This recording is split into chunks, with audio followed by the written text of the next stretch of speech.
Masalan, hammasini o'zing qimmat hisoblab bersang, senga sotib ketaman, ukam. Bo'ldi, aka o'tirib olavering. Davay, tez hisoblab ber menga.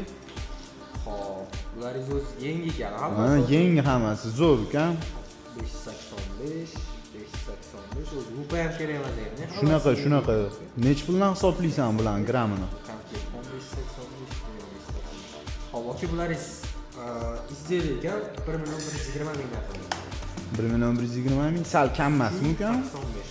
Yo'q, normal ekan. Izlayman hisoblayman. Mayli, qani bitta hisoblab berchi. 85, 1.120 ming.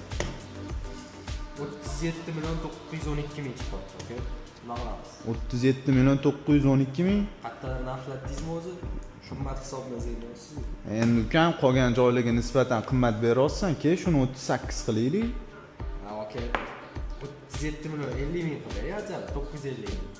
Ayo, ukam unaqa joy 50 mingga past ketma, yaxshi emas, lekin tillachisan o'zing.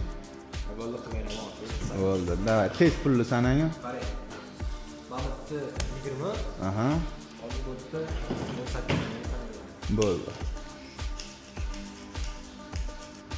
Mana bitta 18 million, общий 38 million bo'ldi, aka. Bo'ldi, ukam. Rahmat kattagon. Sog' bo'lgin. Ketib turing, aka. Agar sizlarga ham shunaqa yoki shunga o'xshagan tillaylar bo'ladigan bo'lsa, qattiq qimmat sotishni bilmay yurgan bo'lsangiz, pastdagi nomerlarga telefon qilinglar.